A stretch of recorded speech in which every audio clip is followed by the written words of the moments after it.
Una de las características más distintivas del mundo en el cual nos ha tocado transitar es el adjetivo con el cual Pablo describe a este presente mundo.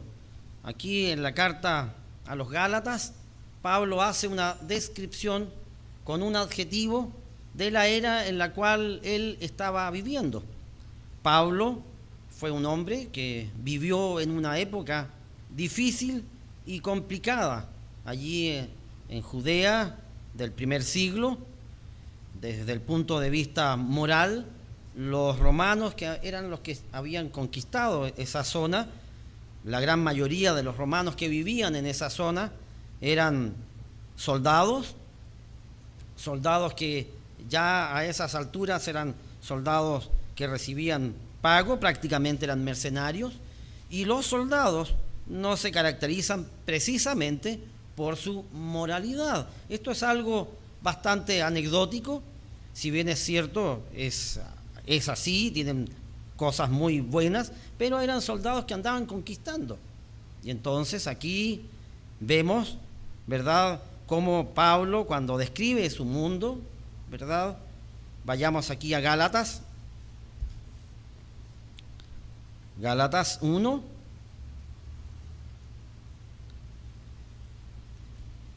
El imperio se había extendido por todo el orbe, pero moralmente ese imperio estaba decayendo y su moralidad estaba decayendo junto con la decadencia del mismo imperio.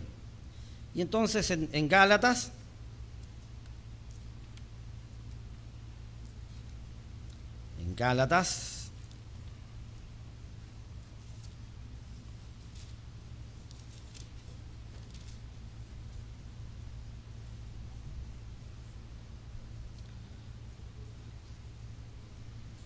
Gálatas 1, en el verso 1, aquí Pablo dice, Pablo, apóstol, no de hombres ni por hombres, sino por Jesucristo y por Dios el Padre, que lo resucitó de los muertos, y todos los hermanos que están conmigo a las iglesias de Galacia. Gracia y paz sean a vosotros de Dios el Padre y de nuestro Señor Jesucristo, el cual se dio a sí mismo por nuestros pecados para librarnos del presente siglo malo, conforme a la voluntad de nuestro Dios y Padre. Y aquí, si ustedes se fijan, Pablo usa la frase siglo malo. Siglo malo. Aquí la palabra siglo es del griego aion, que es propiamente edad o era. Y podría también uno decir época también. Y entonces Pablo dice, describe a su época, describe a su mundo en el cual a él le tocaba transitar. Y él lo describe con este adjetivo y pronuncia la palabra malo o escribe la palabra malo, del griego poneros. Y aquí el diccionario de las palabras, el diccionario Strong, dice lo siguiente respecto de esta palabra malo, poneros. Dice dañino, malo, figurativamente calamitoso, también enfermo, dice aquí, pero específicamente, entre comillas, moralmente culpable, delincuente, vicioso, fascineroso. Así es que podríamos traducir aquí perverso, maldad, maligno, malo, malvado, malas cosas. Así es que la palabra usada por Pablo es muy expresiva. Aquí poneros, denota maldad, malignidad, pecado. Pablo, como dije hace un momento, vivió en una época difícil desde el punto de vista moral. Así también nosotros, uno piensa si hay algo distintivo y característico de la sociedad actual en la cual estamos viviendo es precisamente este adjetivo. Vivimos en un presente mundo malo. Nuestro presente, al igual que en la época de Pablo, se ha ido llenando de maldad, de malignidad y de violencia. Violencia que tiene una variada forma de presentación, en donde uno no puede pasar por alto las noticias que uno ve todos los días. Aquí me llamó la atención que uno no se cansa de leer noticias que son cada día más dolorosas. Esta semana encontraron 5 cadáveres en Sudáfrica a quienes les habían aplastado la cabeza. Y uno dice, mire, qué noticias más terribles. Y uno no puede pasar por alto. Aquí en el diario La Tercera de este año, la noticia es del 24 de abril de este año, dice en el diario La Tercera, dice, América Latina es la región con mayor cantidad de asesinatos del mundo. América Latina, los países que vivimos en América Latina, tenemos las más altas tasas de asesinatos del mundo. Y eso no significa que en las otras regiones del mundo no hayan asesinatos. Aquí tenemos, dice, un 36% del total de asesinatos perpetrados en el mundo ocurrieron en América Latina, principalmente en Centro y Suramérica. De ellos, un 66% fue cometido con armas de fuego. África fue la segunda región con mayor número de homicidios intencionales. Asia tuvo un 28%, Europa un 5% y Oceanía un 0,3%. Honduras es el más violento del mundo, con una tasa de 90,4 homicidios intencionales por cada 100.000 habitantes. Así es que esas son estadísticas de este año. Una enorme cantidad de personas muere cada año producto de violencia. Uno piensa, también no podemos pasar por alto la violencia que está generando el mundo extremista religioso en Oriente. Acá tengo este libro, escrito por Joel Rosenberg, un escritor norteamericano, que se llama Dentro de la Revolución. Y aquí, en la página 153, hablando de los extremistas religiosos. Los extremistas religiosos, ¿qué es lo que piensan los extremistas religiosos? Los extremistas religiosos dicen, el Islam es la respuesta, ¿verdad?, a todas las interrogantes que hay en el mundo, y el yihad es el camino. El yihad, esta violencia, este esfuerzo, que eso significa la palabra yihad, esfuerzo por convertir al mundo occidental en musulmanes. Y bueno, ¿y qué pasa con aquellos que no quieren ser convertidos al mundo islámico? Bueno, entonces tienen que morir. Esa es la política que tiene este yihad.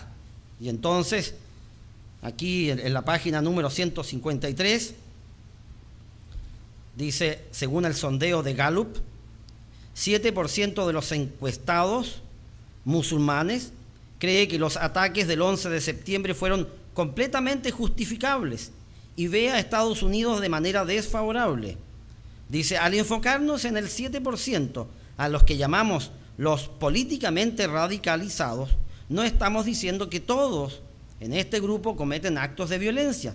Sin embargo, los que tienen opiniones extremistas son una fuente potencial de reclutamiento o apoyo para los grupos terroristas. También es más probable que consideren otros ataques a civiles como justificables. Aquí se les hizo una encuesta en donde se les preguntó, bueno, ¿piensan ustedes que es justificable aquí que un avión se lance contra una torre en donde hay personas que no las conocen y nunca las han visto, pero por el solo hecho de vivir en Norteamérica es necesario, ¿verdad?, mostrarles esta forma. Y ellos dijeron, un 7% dijeron que sí, es justificable. Y entonces aquí es interesante, a primera vista, 7% puede parecer como un número relativamente pequeño. En este momento el mundo islámico, los musulmanes, son cerca de 1,3 mil millones de personas que profesan la religión islámica en todo el mundo. Ahora bien, 7% de 1,3 mil millones es 91 millones de personas. Ese es el problema.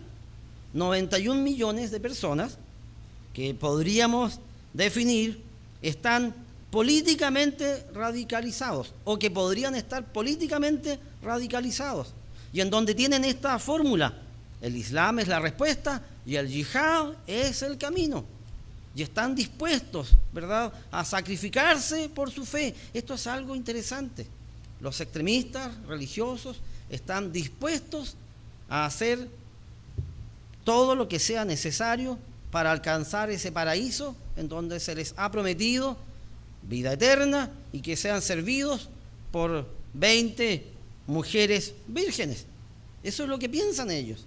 Y entonces aquí ya esta semana uno va viendo cómo esta violencia se recrudece en Medio Oriente y cómo siguen existiendo estos videos en donde filman la decapitación de una persona y después lo suben a internet, y lo que se conoce como se viraliza todas las redes sociales. Después las personas pinchan, porque vivimos en un mundo tecnificado o tecnologizado, y todas las personas pinchan y ven la decapitación una y otra vez.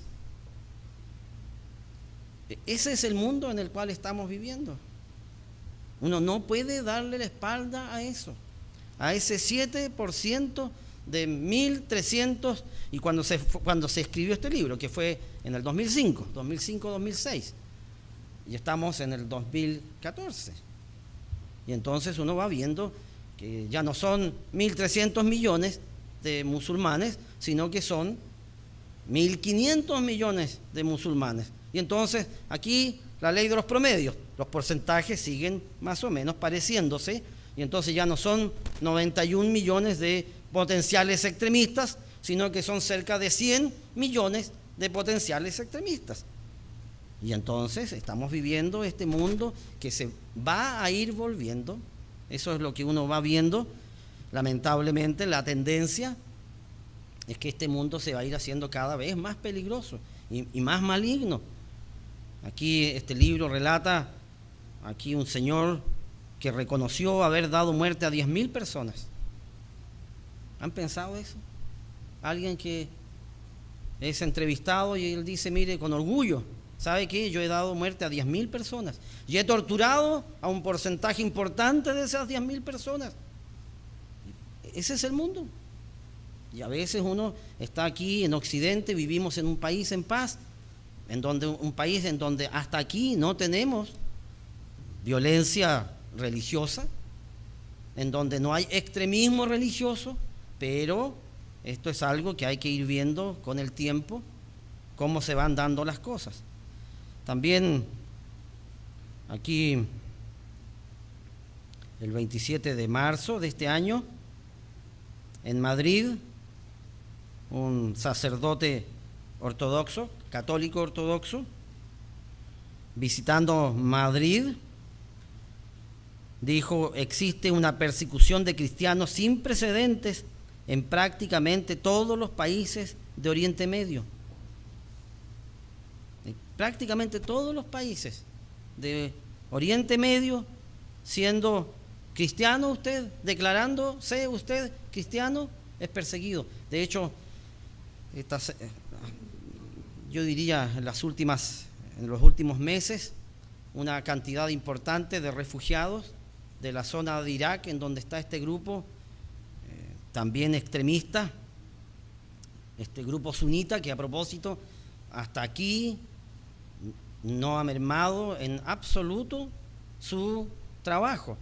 Occidente, las naciones de Occidente, representadas aquí por Estados Unidos, Inglaterra, Australia, Canadá, Francia, hasta aquí no han hecho mella en este, entre comillas, califato.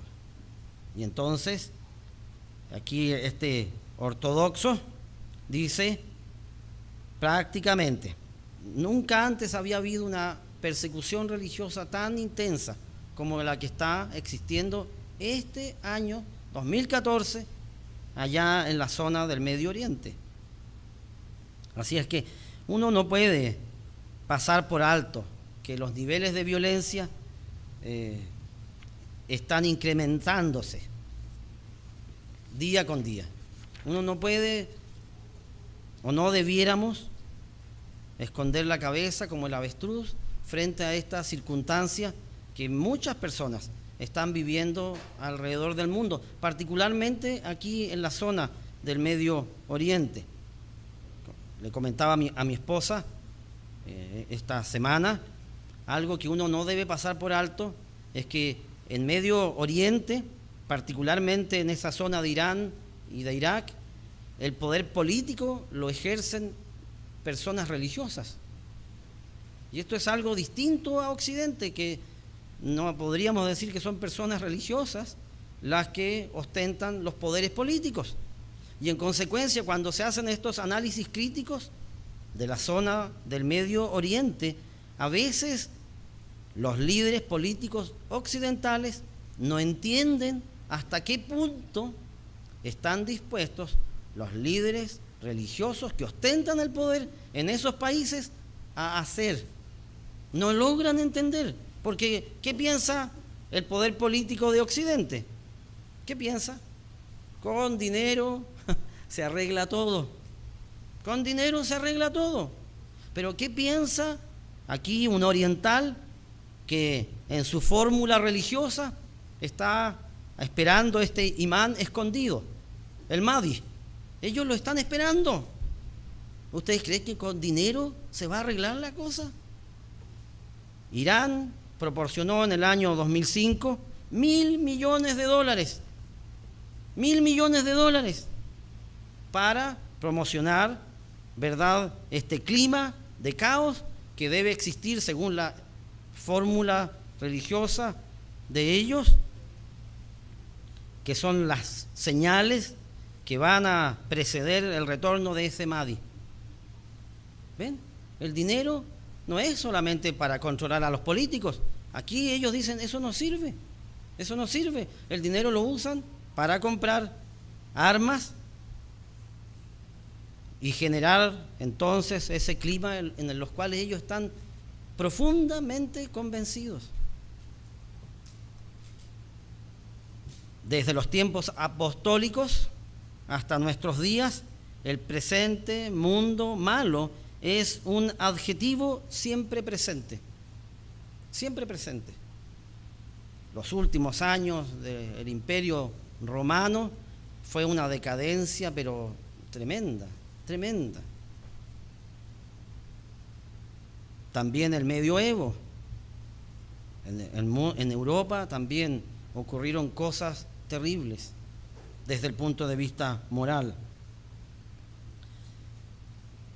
Ahora bien, podemos hablar largamente respecto de las maldades siempre presentes del presente mundo malo.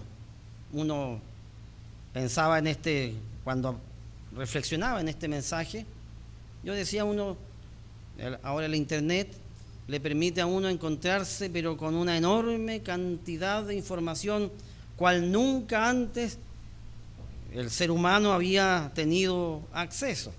Uno pincha y se encuentra, ¿verdad?, con el mercurio, pincha y se encuentra con la tercera, sin gastar ni un peso, solamente tener acceso. Yo pensaba, 200 pesos cuesta la hora. en cualquier ciber de este país. 200 pesos. Y con 200 pesos uno tiene acceso a 1 hora de lectura. Y uno puede tener acceso a todos los diarios, prácticamente, que hay en circulación en Chile, en Argentina, en España. Si sabe usted inglés, puede tener acceso a diarios de habla inglesa, a todo. Y entonces podríamos hablar horas respecto de las estadísticas que señalan, ¿verdad?, cómo está este presente mundo malo. Y podríamos hacer una lista tremenda de estas, o de estos adjetivos, o de estas maldades siempre presentes de este presente mundo malo. Ahora bien, la pregunta que debemos hacernos, más que analizar estas cifras, que si bien es cierto hay que estarlas analizando constantemente, la pregunta que debemos hacernos es: ¿qué podemos nosotros hacer al respecto? Como dije hace un momento, podemos llenarnos de estadísticas, pero ¿qué pasa con nosotros? ¿Qué dice la Biblia al respecto? La palabra inspirada de Dios dice aquí en 2 de Timoteo 3:13, cuando uno piensa en las proyecciones, cuando uno piensa en las tendencias, cuando uno piensa, ¿verdad?, qué pasó hace 10 años, hace 20 años, hace 30 años, y entonces uno hace estas gráficas en donde uno puede proyectarse qué va a acontecer hacia el futuro. Bueno, 2 de Timoteo 3, en el verso 13,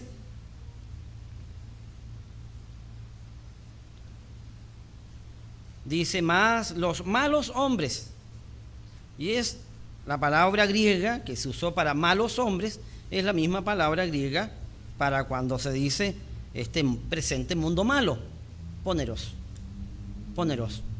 Así es que más los malignos hombres, más los malvados hombres, más los malos hombres y los engañadores irán de mal en peor, engañando y siendo engañados. Así es que cuando uno piensa en las estadísticas, cuando uno piensa en las proyecciones, uno no puede obviar lo que Pablo le estaba diciendo aquí al joven ministro Timoteo. Mire, ¿sabe qué va a pasar con el mundo y con las personas que habitan en ese mundo? ¿Sabe qué? Mire, los malos hombres irán de mal en peor, engañando y siendo engañados. Y si los hombres malos van de mal en peor, podemos deducir que la sociedad y el mundo en general, habitado por esos hombres, iría de mal en peor. Porque en el fondo la sociedad la conformamos todos nosotros. Y si todos nosotros nos comportamos de manera malvada, ¿verdad? Estoy haciendo el paralelo del mundo. Nosotros como habitantes del mundo, si los habitantes del mundo decaen moralmente, bueno, la sociedad decae moralmente. Jesucristo declaró que los tiempos que precederían a su retorno tendrían características especiales. Sodoma, característica especial. Los tiempos de Noé señalan características especiales. Ambas circunstancias apuntan a que las malignidades y los pecados inundarían la tierra. Eso lo dijo Jesucristo. Me es llamativo lo que la Biblia dice en cuanto a los pecados de Sodoma. Yo los invito a ir allá. La palabra Sodoma ha llegado hasta nuestros días con la palabra sodomita, ¿verdad? Sin embargo, aquí en Génesis 18:20,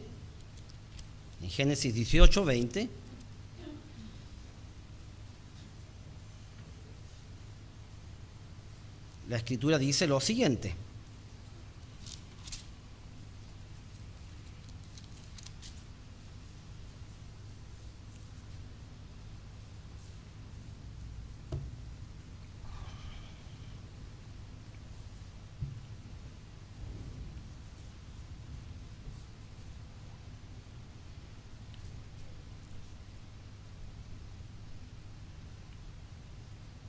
dice aquí: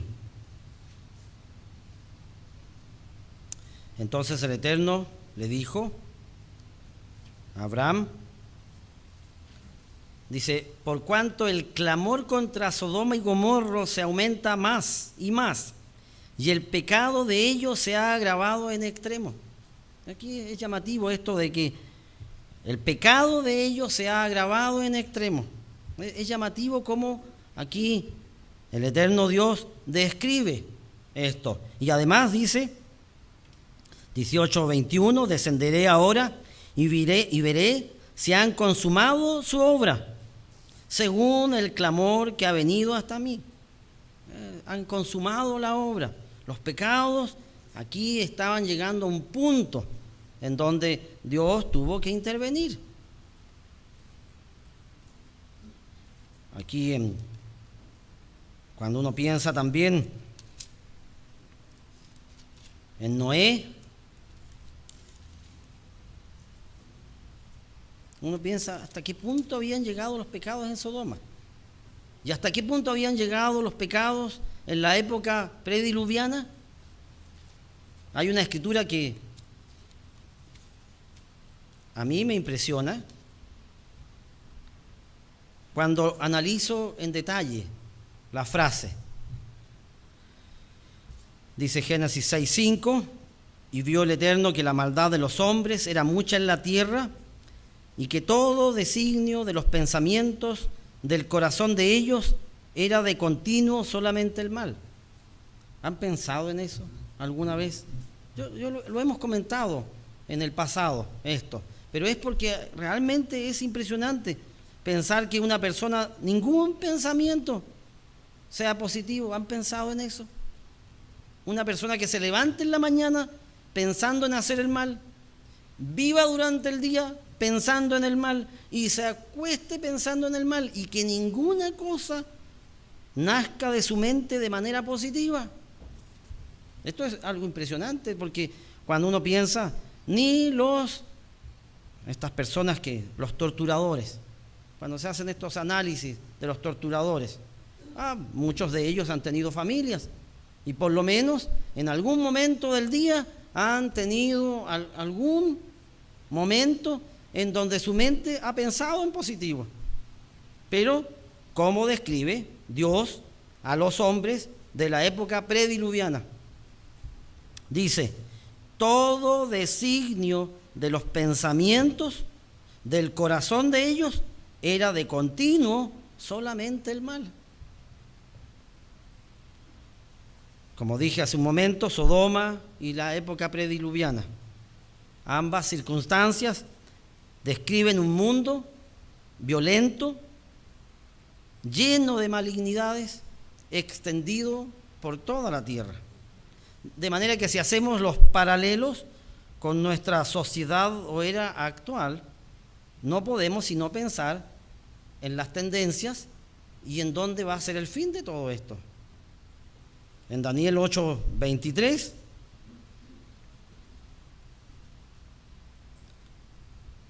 aquí hablando de estos reinados que se iban a suceder, comenzando con Babilonia, hasta llegar a estas resurrecciones del Imperio Romano. En Daniel 8:23,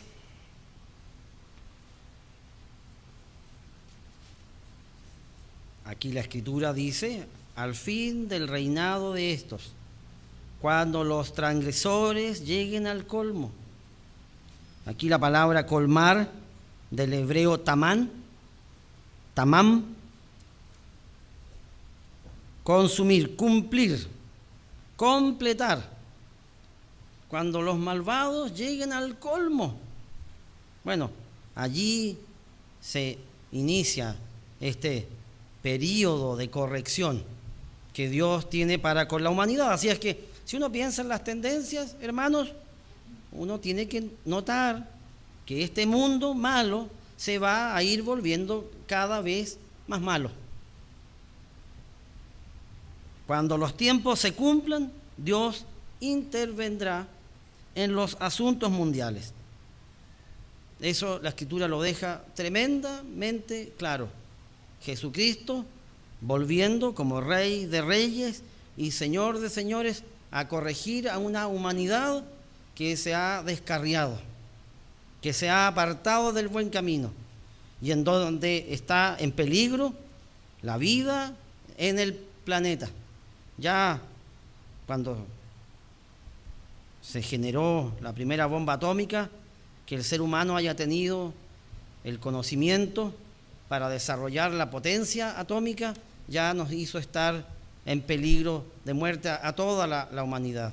Y por eso es que en este momento uno de los grandes peligros para Occidente es que precisamente estos extremistas religiosos tengan acceso a armas nucleares. Y esto es algo que hay que estar pendientes, porque realmente aquí un clic y una bomba atómica puede destruir a muchas personas. Y si en el pasado hubo personas dispuestas a sacrificarse por su fe, ¿verdad? Uno piensa cuántas personas no estarían dispuestas a apretar ese botón y lanzar, ¿verdad?, estas bombas a donde haya más gente. Uno piensa, eso es lo horrible, a donde haya más gente. ¿Se imaginan un superclásico aquí en Chile? ¿Se imaginan un superclásico? No vamos a hablar de quienes participan en ese superclásico. Y se imaginan que una persona diga, ¿sabe qué? Vamos a matar a todas las personas que asisten a ese estadio porque piensan distintas a mí. Bueno, a eso nos estamos enfrentando. Además de todas las otras maldades que uno vivencia todos los días. Y entonces, bueno, la pregunta que hice hace un momento sigue en pie. ¿Qué debemos hacer nosotros mientras tanto? ¿Qué debemos hacer a la espera de la manifestación de todas las cosas? ¿Qué dice la Escritura? Vayamos a repasar aquí en Romanos 13. En Romanos 13, Pablo a los hermanos que habitaban en Roma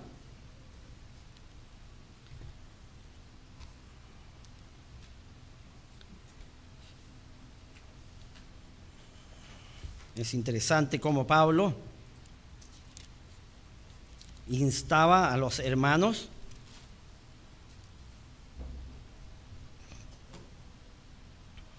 a lo siguiente. Romanos 13, verso 11. Dice aquí, y esto conociendo el tiempo, que es ya hora de levantarnos del sueño, porque ahora está más cerca de nosotros nuestra salvación que cuando creímos. Aquí Pablo usa la expresión conociendo el tiempo. ¿A qué se refería Pablo cuando decía conociendo el tiempo?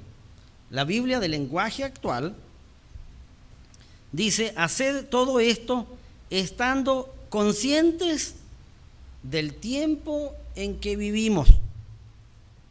Estando conscientes del tiempo en que vivimos.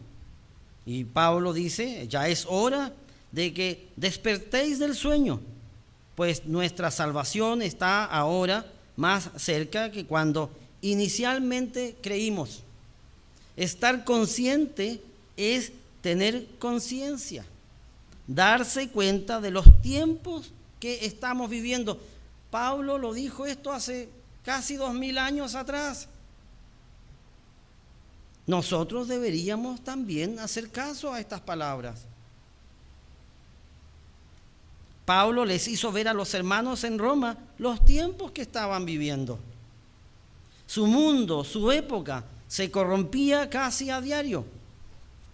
Yo me recuerdo cuando se decía que, por ejemplo, en Corinto, las mujeres de Corinto era igual que mencionar, ¿verdad?, prostitución.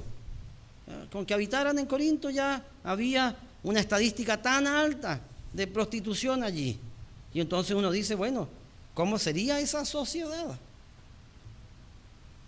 El ocaso del imperio, como he mencionado, vino a raíz del deterioro moral de su gente. Y entonces Pablo decía, hay que tener conciencia de los tiempos en los cuales estamos viviendo. Pablo estaba instando a los hermanos a dejar el desgano, a tomar acción, a actuar, a esto de despertar. No adaptarse.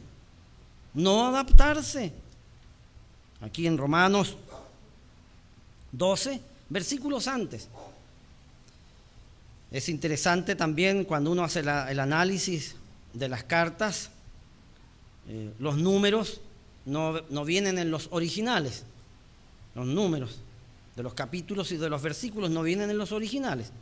Aquí estudiosos de la Biblia han visto que esto de los capítulos y de los versículos ayudan para que uno encuentre las escrituras y pueda estudiarlas más fácilmente, pero en los originales no vienen los capítulos ni los versículos. Por lo tanto, cuando yo digo, mire, versículos antes o capítulos antes, Pablo estaba escribiendo una carta en donde él había ya mencionado a los hermanos en Roma, no os conforméis a este siglo, sino transformaos por medio de la renovación de vuestro entendimiento, para que comprobéis cuál sea la buena voluntad de Dios, agradable y perfecta. Pablo les decía a los hermanos, tomen conciencia y despiértense los tiempos que estamos viviendo. No se deje llevar, no se deje arrastrar por la corriente de este mundo. Es tan fácil dejarse arrastrar por la corriente. A este respecto de dejarse llevar por la corriente, años atrás, cuando era joven, salí en una ocasión con mi hermana. Aquí yo nací en Osorno, me eduqué en Osorno, crecí en Osorno, y con mi hermana fuimos un trayecto un poco al sur de Osorno, a un sector que se llama Rahue. El río cruza la carretera norte-sur, y este lugar tiene un remanso muy agradable, muy agradable. De hecho, acompañamos aquí a unos jóvenes que iban a pescar. Los remansos se presta para pescar. Y entonces, como yo era pequeño, y entonces había calor, me tiré al agua, y el remanso era tan agradable. Ahora, todos los que me conocen saben que yo soy bastante flojo para nadar. En realidad que no es una de mis fortalezas nadar. Pero había una experiencia formidable que yo viví allí, en ese remanso. Cuando nadaba con la corriente, avanzaba tan rápido, uno se siente, ¿verdad? Se imagina a estos nadadores y uno se siente, ¿verdad? Gran cosa, uno empieza a bromear, ¿verdad? Nada rápido. Bueno, y cuando me cansé, que fue bastante luego, aún con la corriente, me di vuelta y nadé de espaldas, porque he nadado de espaldas desde muy pequeño. Era tan fácil dejarse llevar por la corriente. Sin movimiento alguno, uno avanzaba. Lo difícil fue cuando traté de salir, porque a medida que nos fuimos acercando a donde el río adquiere más potencia, disminuye su volumen, y entonces las piedras me empezaron a tocar la espalda. Y entonces traté de salir, pero ya era muy tarde. La corriente me lanzó. Gracias a Dios no viví una desgracia. Yo ya me imaginaba kilómetros más allá saliendo. Después les cuento cómo salí. Pero la cosa es esta: es tan fácil dejarse llevar por la corriente. Es tan fácil. Y entonces Pablo aquí estaba diciendo, no se adapte a este presente mundo malo. Es tan fácil dejarse arrastrar por este presente mundo malo. Hacer lo correcto es lo que cuesta. Siempre ha costado hacer lo correcto. Siempre. Hacer lo malo, eso es fácil. Hacer lo bueno, eso es lo que cuesta. Sigamos leyendo aquí Romanos 13.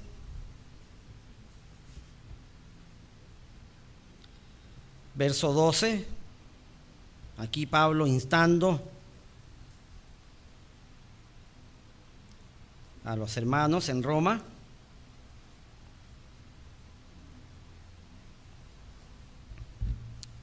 Diciéndole, la noche está avanzada y se acerca el día. Bueno, hay que reconocer los tiempos. Hay que reconocer los tiempos. El momento más oscuro de la noche, ¿cuándo es? El momento más oscuro de la noche, ¿cuándo es? El momento más oscuro de la noche se da justo antes del amanecer.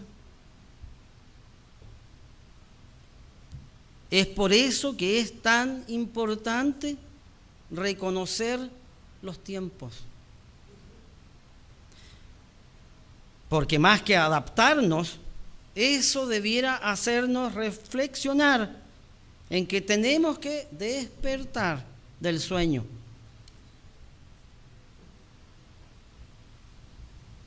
Aquí Jesucristo al respecto, Él nos dijo en su palabra, el cielo y la tierra pasarán, pero sus palabras no pasarán. Así es que cuando el mundo se vaya encontrando con una decadencia moral, con una oscuridad moral, eso en vez de aplacarnos, debiera hacernos despertar, porque los tiempos se nos han acercado.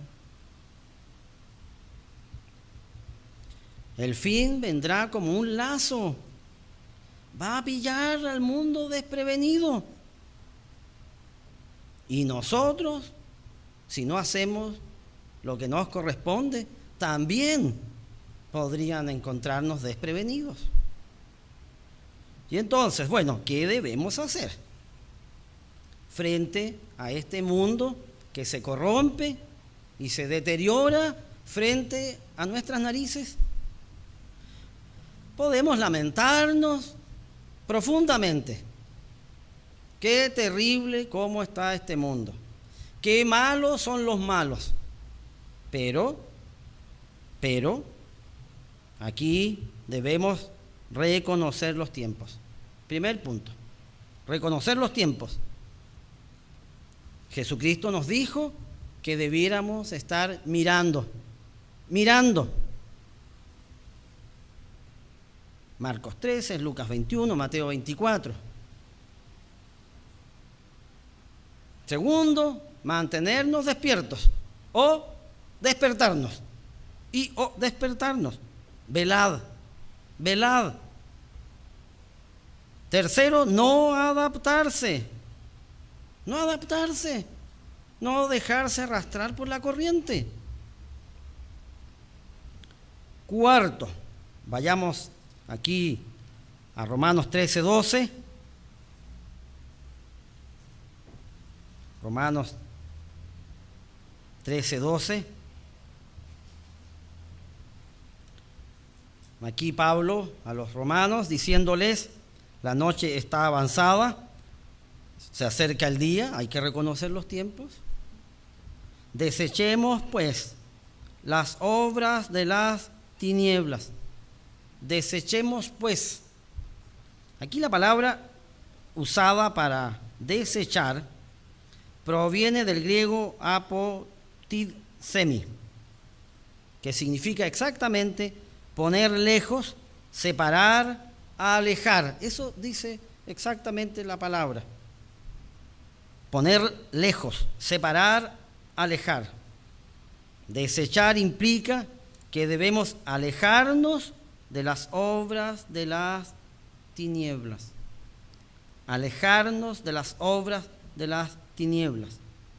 Desechar implica necesariamente tener una actitud de precaución, o lo que se conoce como una actitud precautoria ante toda especie de mal.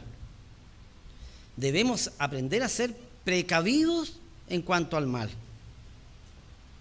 ¿Cómo ser precavidos ante el mal? ¿Cómo ser precavidos ante el mal? En Proverbios 22.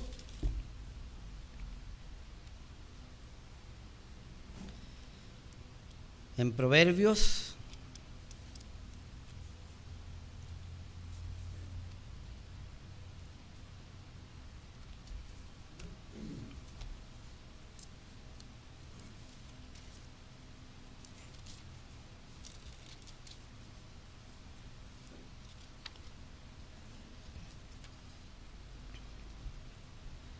dice aquí el verso 1: de más estima es el buen nombre que las muchas riquezas, y la buena fama más que la plata y el oro.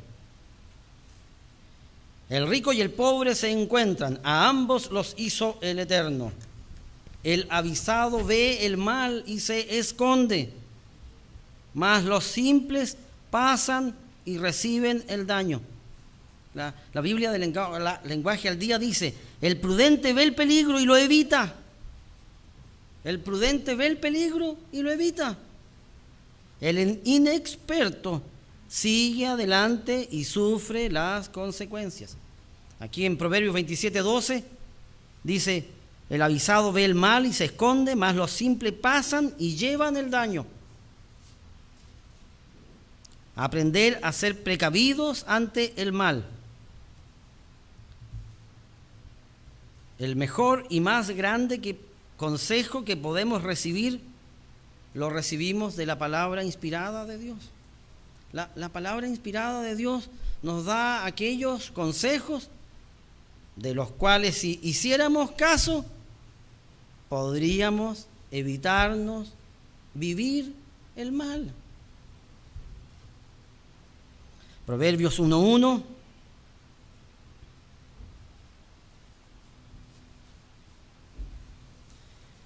Dice: los proverbios de Salomón, hijo de David, rey de Israel, para entender sabiduría y doctrina, para conocer razones prudentes, para recibir el consejo de prudencia, justicia, juicio y equidad. La palabra inspirada de Dios nos da consejos que deberíamos y debemos siempre seguir. Verso 4 dice: para dar sagacidad a los simples y a los jóvenes inteligencia y cordura. Verso 5: oirá el sabio y aumentará el saber, y el entendido adquirirá consejo, para entender proverbio y declaración, palabras de sabios y sus dichos profundos. El principio de la sabiduría es el temor del Eterno. Los insensatos desprecian la sabiduría y la enseñanza. Aprender a ser precavidos ante el mal. Debemos aprender a ser precavidos ante el mal. Lo primero que uno debe tener conciencia cuando si quisiéramos ser precavidos ante el mal, es que el mal existe y nosotros los creyentes no estamos exentos de estar expuestos a ellos. Entonces es algo que a veces uno piensa, ¿verdad? Uno llega a la iglesia, acepta el llamado y todo, y uno como que piensa que el pecado no existe. Y no es así. No es así. ¿Por qué no es así? Porque nuestras luchas no son contra carne y sangre. Efesios 6:12. A veces, las personas que nos rodean son parte de esta intriga. Pero la lucha que uno tiene no es contra sangre y carne, sino contra principados, contra potestades, contra los gobernadores de las tinieblas de este siglo, contra huestes espirituales de maldad en las regiones celestes.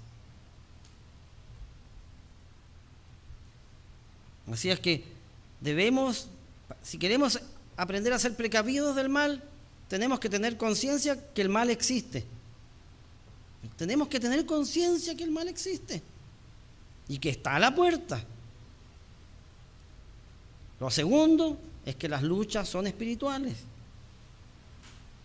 Y lo tercero es que en esta lucha espiritual, Satanás nos acecha. Satanás nos acecha, nos vigila, nos observa, está esperando el momento. Primera de Pedro 5:8.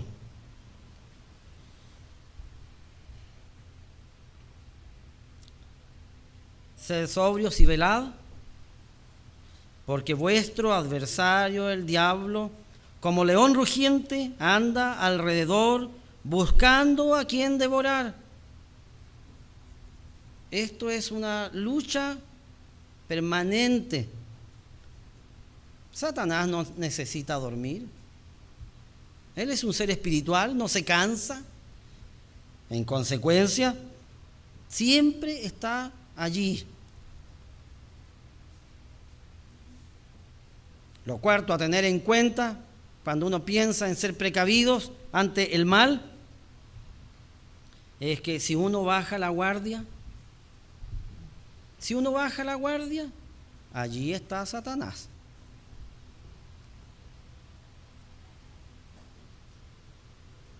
Así es que si uno quiere, ¿verdad?, ser precavido ante el mal, tiene que saber esto.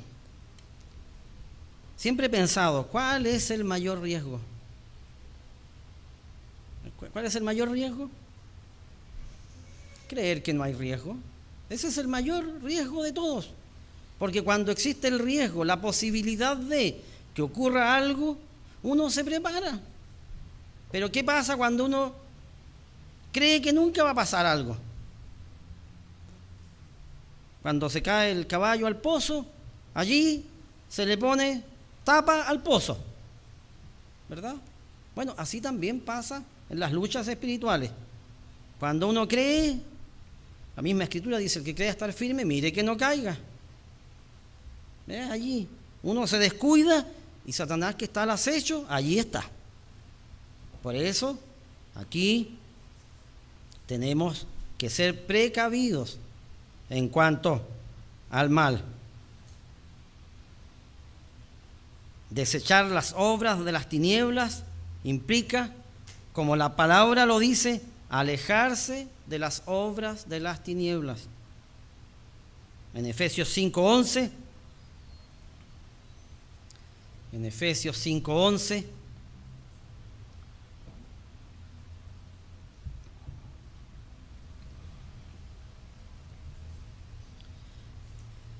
dice, y no participéis de las obras infructuosas de las tinieblas, sino más bien reprendedlas, porque vergonzoso es aún hablar de lo que ellos hacen en secreto.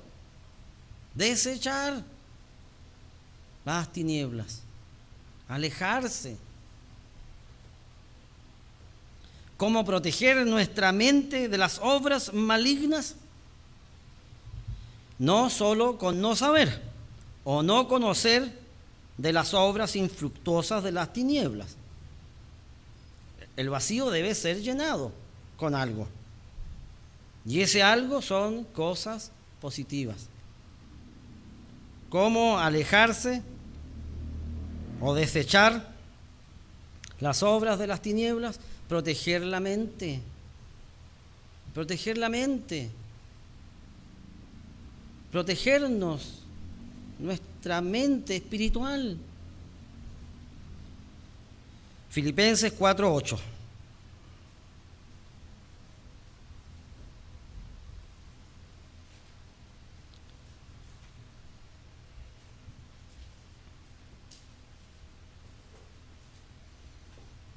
Las realidades tienen la forma de la cual nosotros pensamos. ¿Qué es lo que pensamos? Bueno, allí está nuestra realidad. Pablo, por inspiración, dice: por lo demás, hermanos, todo lo que es verdadero, todo lo honesto, todo lo justo, todo lo puro, todo lo amable, todo lo que es de buen nombre, si hay virtud alguna, si algo digno de alabanza, en eso pensar. En eso pensar. No es solamente no pensar en el mal, sino que hay que pensar en el bien, el pensamiento positivo. Desechar todo aquello que pueda dañar nuestra relación con Dios es lo que debemos hacer. Isaías claramente dice que nuestros pecados hacen separación entre nosotros y Dios. Los pecados nos separan de Dios. Por eso es tan importante ponernos de lejos y desechar o despojar las tinieblas, las obras de las tinieblas, los pecados. Miren, vayamos a Hebreos 12:1.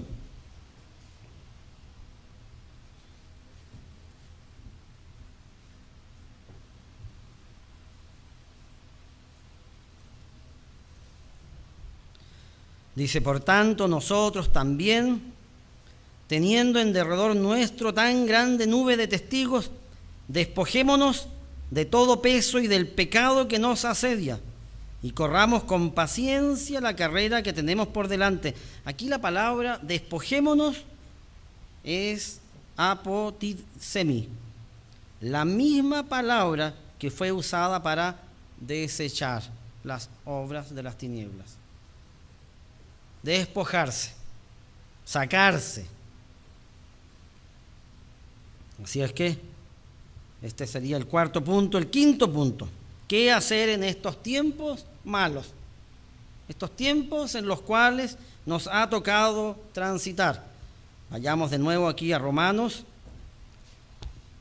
Romanos.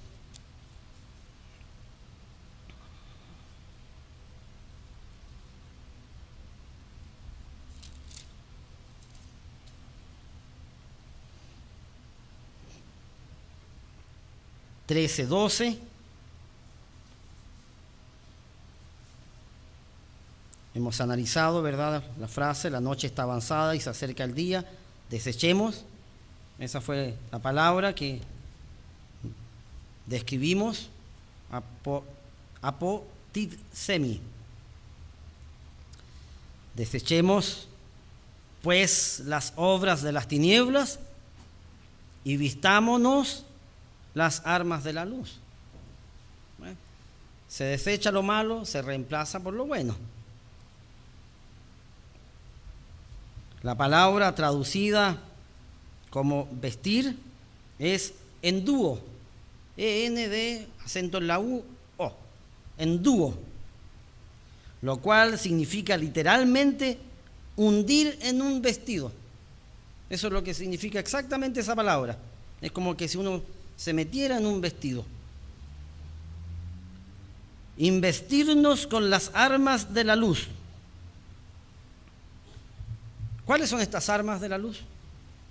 La Escritura claramente lo explicita. Claramente lo explicita. Efesios 6:10.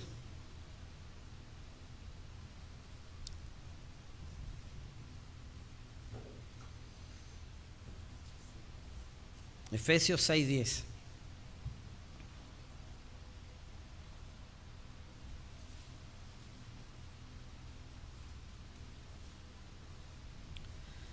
Dice aquí: por lo demás, hermanos míos, fortaleceos en el Señor y en el poder de su fuerza.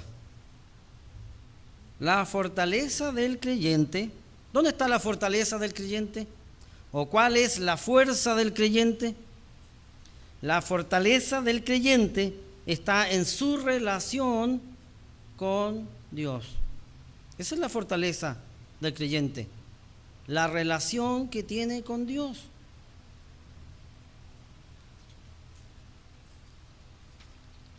La fortaleza del creyente la da la relación que tiene con Dios. En consecuencia, ¿cómo fortalecer esa relación?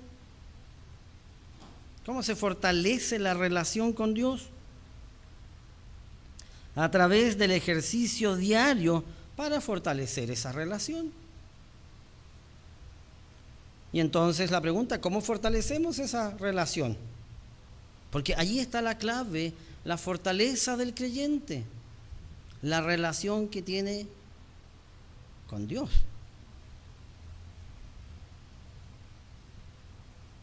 Efesios 6:11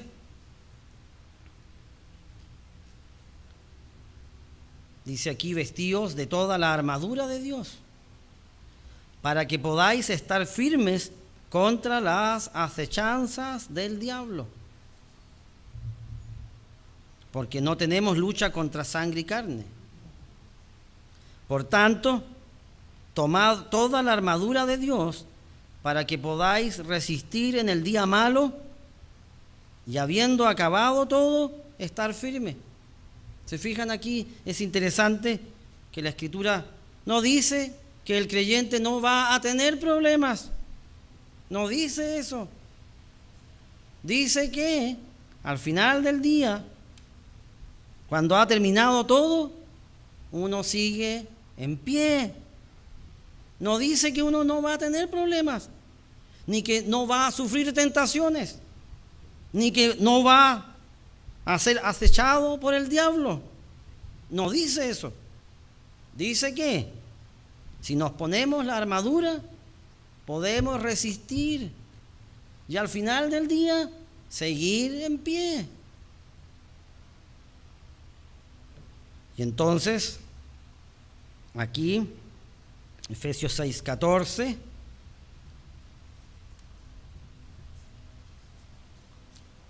cuando Pablo aquí nos dice, tenemos que vestirnos con las armas de la luz.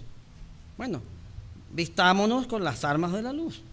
Impregnémonos, porque la palabra vestir es cuando uno se mete dentro. Estad pues firmes, ceñidos vuestros lomos, esto es el cinturón, con la verdad de Dios. Dice aquí, y vestidos con la coraza de justicia. Y dice aquí, verso 15, y calzados los pies con el apresto del Evangelio de la paz. Verso 16, sobre todo tomad el escudo de la fe, con que podáis apagar todos los dardos de fuego del maligno. ¿Se fijan de nuevo? No es que uno no vaya a tener problemas, no es que uno no vaya a vivir circunstancias, sino que dice, echen mano de la fe. Aquí en Hebreos 11,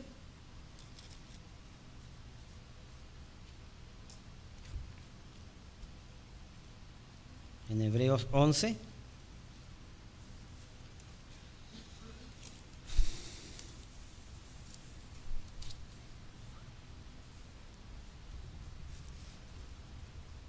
en el verso 1, la Escritura dice aquí, es pues la fe, la certeza de lo que se espera, la convicción de lo que no se ve. Por ella alcanzaron buen testimonio los antiguos. Por la fe entendemos haber sido constituido el universo por la palabra de Dios, de modo que lo que se ve fue hecho de lo que no se veía. Aquí uno piensa, el universo fue creado por Dios. Fue creado por Dios. No hay nada aquí de evoluciones ni de cosas. Dios creó el universo. Y la Escritura dice que Él nos creó a nosotros. Nos hizo del polvo de la tierra y sopló ese aliento de vida. Fuimos hechos a imagen y semejanza de Él. Verso 4, por la fe Abel ofreció a Dios más excelente sacrificio que Caín, por lo cual alcanzó testimonio de que era justo, dando testimonio de sus ofrendas, y muerto aún habla por ella. Por la fe Enoc fue traspuesto para no ver muerte, y no fue hallado porque lo traspuso Dios. Y antes que fuese traspuesto, tuvo testimonio de haber agradado a Dios. ¿Cómo agradó a Dios? A través de la obediencia. Verso 6, pero sin fe es imposible agradar a Dios, porque es necesario que el que se acerca a Dios crea que le hay y que es galardonador de los que le buscan. La fe es lejos el mejor escudo ante todo aquello que quiera obstruir nuestra relación con Dios. Creer en su palabra, creer en Dios y creerle a Dios, porque esas son cosas que uno tiene que ir definiendo. Uno puede saberse todas las escrituras y sin embargo uno puede no creer en las escrituras. Creer que al final del camino Dios tiene preparado un futuro diferente al actual. Aquí en Hebreos 11, un poquito más adelante, en el verso 32, cuando habla de los héroes de la fe, y dice, ¿y qué más digo? Porque el tiempo me faltaría contando de Gedeón, de Barak, de Sansón, de Jefté, de David, así como de Samuel y de los profetas, que por fe conquistaron reinos, hicieron justicia, alcanzaron promesas, taparon bocas de leones. No es que esas personas no hayan tenido problemas, es que superaron sus problemas. Y dice aquí, apagaron fuegos impetuosos, evitaron filo de espada, sacaron fuerzas de debilidad, se hicieron fuertes en batallas, pusieron en fuga ejércitos extranjeros. Las mujeres recibieron sus muertos mediante resurrección, mas otros fueron atormentados, no aceptando el rescate, a fin de obtener mejor resurrección. ¿Han pensado en eso? Morir en la fe implica que uno va a ser parte de la primera resurrección. No claudicar, no echarse para atrás del santo y justo mandamiento. Perseverar hasta el fin. Y si uno muere en el camino, bueno, muere. Si muere en la fe, la Escritura dice que uno va a obtener esa mejor resurrección. Esa resurrección que viene con bienaventuranzas. La primera resurrección. La fe es un arma de luz poderosísima. Sigamos leyendo en Efesios 6, 17.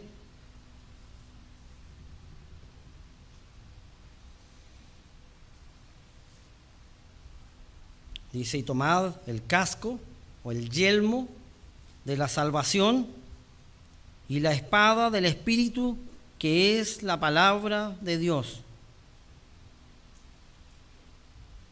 La espada de la palabra de Dios, usada aquí, como dice Hebreos 4:12, hablando de la palabra de Dios, la espada de la palabra. Dice, porque la palabra de Dios es viva y eficaz y más cortante que toda espada de dos filos, y penetra hasta partir el alma y el espíritu, las coyunturas y los tuétanos, y discierne los pensamientos y las intenciones del corazón. Y no hay cosa creada que no sea manifiesta en su presencia. Antes bien, todas las cosas están desnudas y abiertas a los ojos de aquel a quien tenemos que dar cuenta. Esto es una de las verdades más, ¿cómo podríamos decirlo? Descarnadas, si se quiere. Más explícitas, si se quiere. todos vamos a dar cuenta ante Dios y todos estamos desnudos ante Dios. Dios lo ve todo, es omnipresente, lo sabe todo, omnisapiente. Y además es omnipotente. Nada hay oculto ante Dios. Y la palabra de Dios se comporta entonces como una espada. Y cuando uno la lee y se compenetra en ella, se va despejando, ¿verdad? ¿Quiere saber usted cómo es usted? Compárese con las Escrituras. Compárese con las Escrituras. Usted con las Escrituras. Compárese y véase. ¿Cómo saber cómo somos? Jeremías 17. ¿Quién sabe cómo somos nosotros en el interior? ¿Cómo saber eso? Dios sabe eso. Dios es el único capaz de saber eso.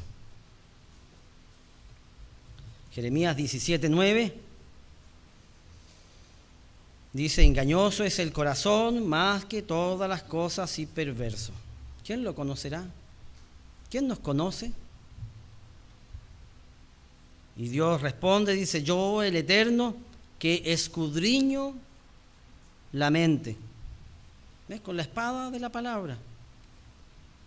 Que pruebo el corazón para dar a cada uno según su camino, según el fruto de sus obras. Dios está por sobre nosotros. Él sabe las cosas. Si nos inclinamos a Él y creemos en Él, la palabra se hace manifiesta y podemos crecer en Él. Las armas de la luz obrando en nosotros debieran hacer de nosotros gentes de luz. Gentes de luz. Aquí en Efesios 5:8 dice: porque en otro tiempo erais tinieblas, mas ahora soy luz en el Señor.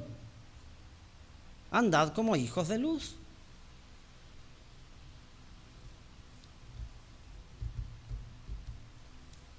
Ponerse la vestidura de luz.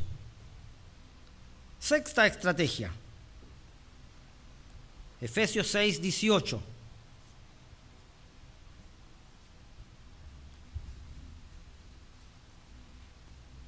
Orando en todo tiempo. La oración continua. La oración continua. La oración íntima. La oración persistente. La oración honesta. La oración como Dios quiere que nosotros le oremos a Él. Dios quiere que nosotros, cuando nos acerquemos a Él en oración, nos acerquemos a Él en oración humillados ante su presencia. Humillados ante su presencia. No con orgullo, no con pensamientos negativos, sino pedirle a Él que Él obre, que Él haga un milagro en mi vida, que Él trabaje conmigo, que me haga ser mejor persona, que me haga ser mejor hijo, que me haga ser mejor esposo, que me haga ser mejor padre. Dios quiere eso de nosotros. No pasar por alto esta estrategia frente a este mundo malo. Orad sin cesar.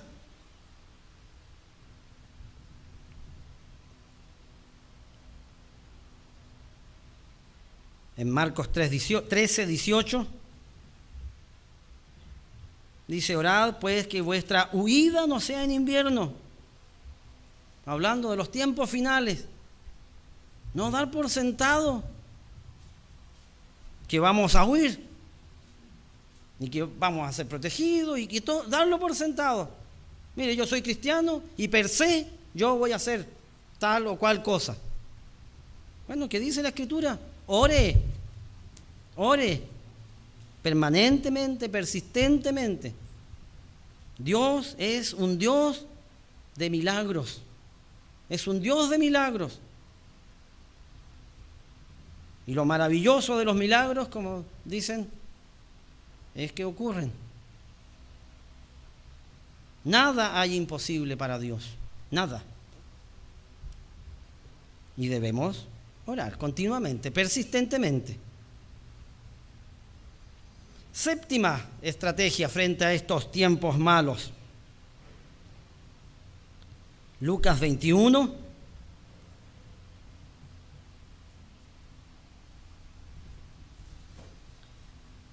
Lucas 21, verso 29.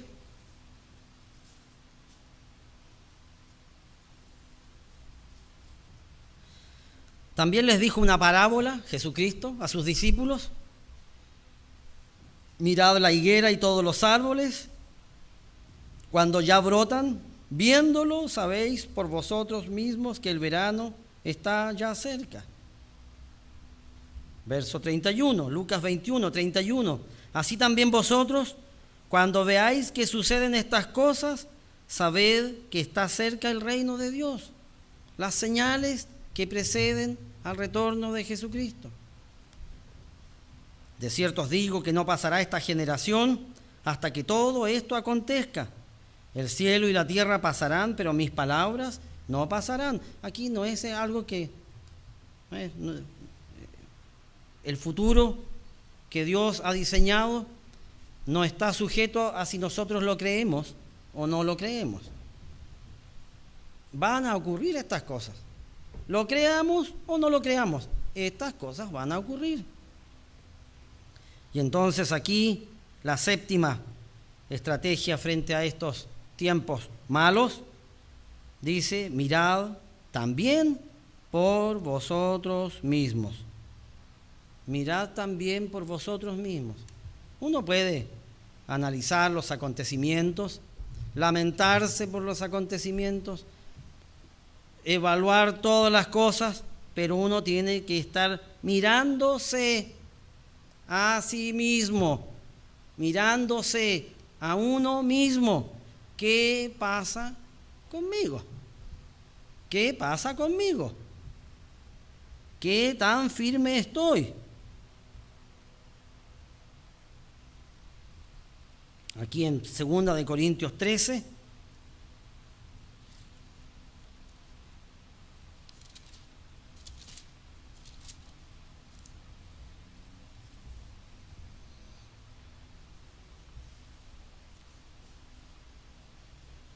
verso 5 dice: examinaos a vosotros mismos si estáis en la fe.